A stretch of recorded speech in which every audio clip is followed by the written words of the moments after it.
Okay, g'day again. Right, another trailer update. Got a couple of changes happening. Firstly, we're at the back of it.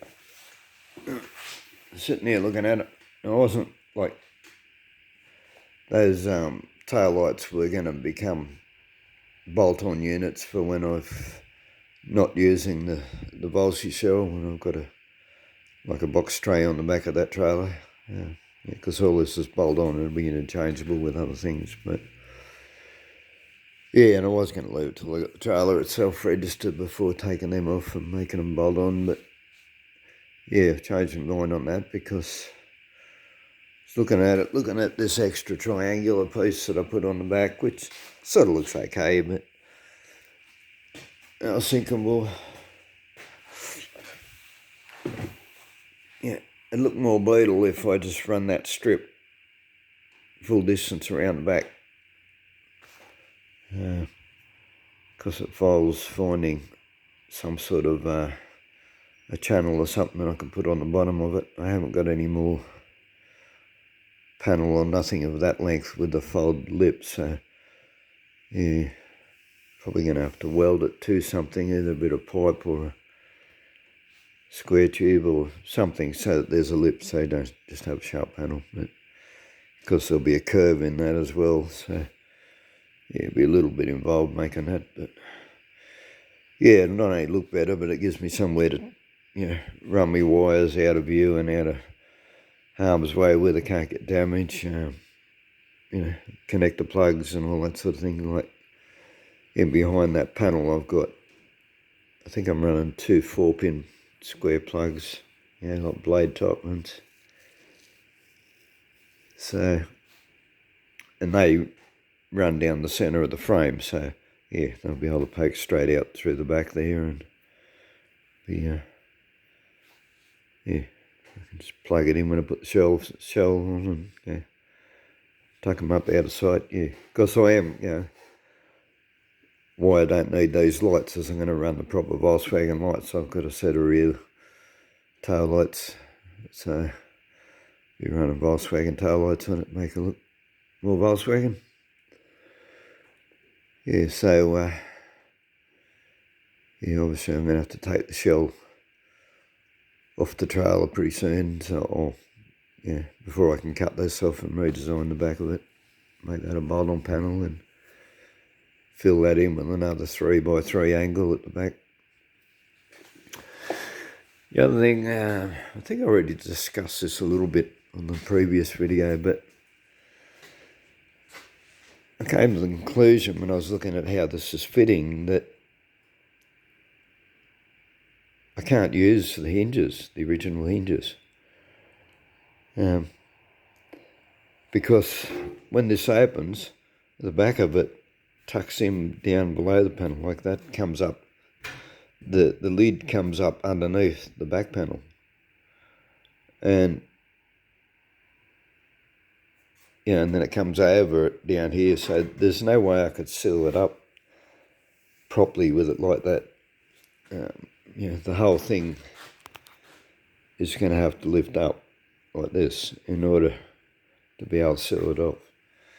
So after all the dramas I went to before I cut anything, I braced all the hinge mounts and welded it all in, and all that drama was a waste of time, so I've got to cut it off now. I can't use any of it. So, I mean, the main frame and everything's going to stay, but all this, the hinges and all that's got to go. What I'll be doing, I think if I go through my boxes of rubbish, I want to say rubbish, cut off bits of stuff and random car parts, I think I've got a set of hinges. I think they're bonnet hinges. I think they're off Corolla or something. But anyway, they're shaped. They sort of come down and do a loop and come out like that.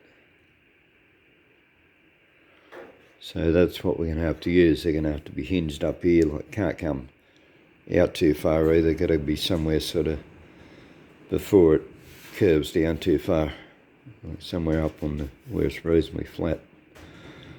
Have a pair of them, and they're going to have to mount under here with a pivot, come down, and then we'll have to gonna have to come right down and back up there, so that when you open it, it can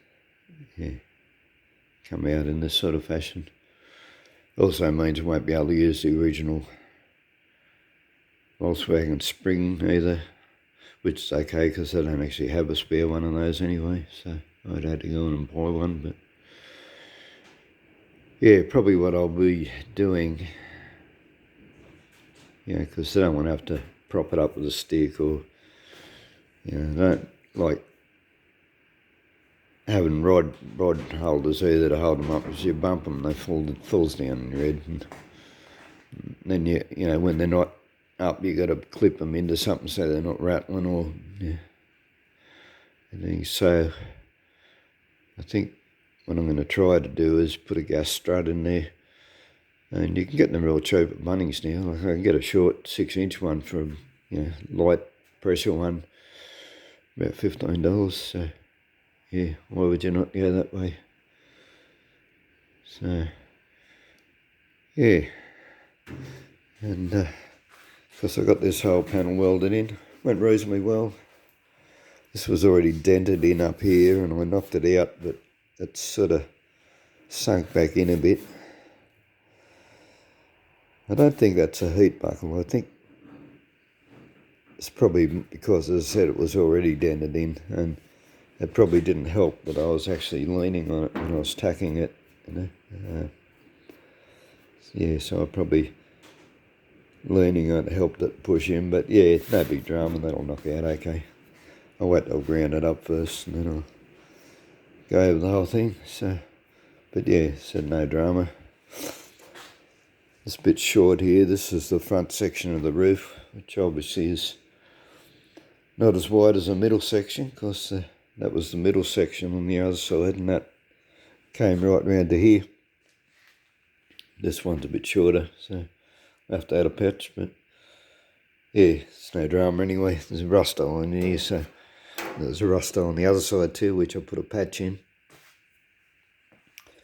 So I'll just I'll cut this down here now, and I'll just extend the patch over, which then comes with another decision. Do I just make it rounded, or do I put a crease in it? Probably I think it'll look better if I do round it, but that'll also involve coming around here and cutting this down here again, so that I can pull that in around that.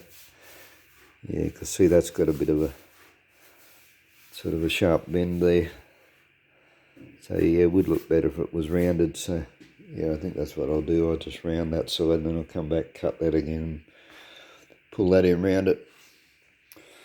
The other thing I was about to do was I was going to put that patch in first, but then I was going to take all the braces out. Then I noticed that this side's popped out. This had a big rust hole. Like it went from here right up to here. That was just one big rust hole. I'll put a patch in. But in the process of doing that, because so I originally strapped it. If you'd watched earlier videos, I pulled this in 3 inches either side. I had a ratchet strap going right across the top, and I pulled it in.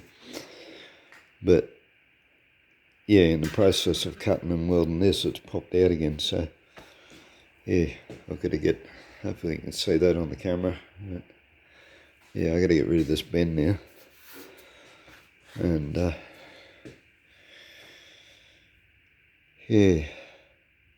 try and make it the same as the other side.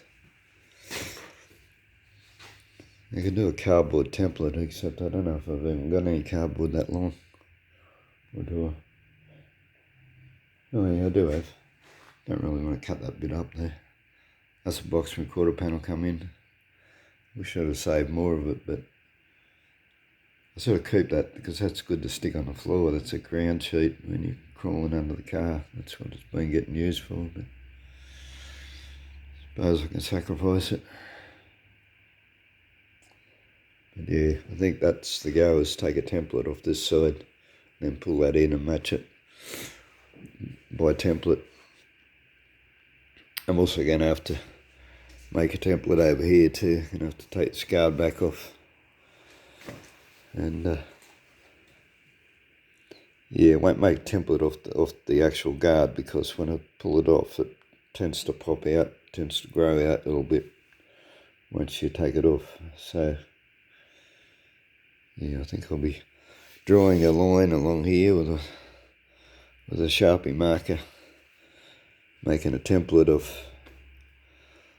the body itself, of where it fits against the body. Yeah, because then too, the template can also match the floor area, the bottom of it, and yeah, you can do measurements of certain things, probably off the spring mounts or somewhere, and yeah, transfer that to the other side, just so that I get the two guards the same. Anyway, I suppose that's about it. That's where we're up to. We are getting there, we're taking shape. So as I said, for some reason I've been keen to get these braces out, but yeah. Yeah, I can also say, yeah, I can take the screws out of the lid now.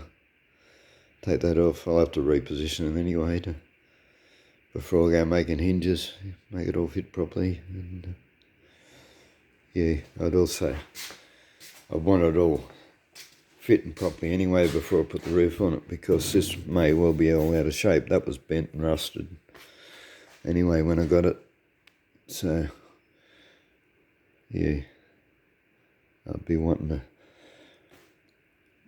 get the lid in the right place according to the sides and the bottom and the latch. And yeah, before I put the roof on, just in case, because as I said, there's a good possibility I'm going to have to chop and manoeuvre this to make it match the boot anyway, or the engine lid. Yeah. Alright, well that's what we're up to, and yeah, thanks for watching. Bye.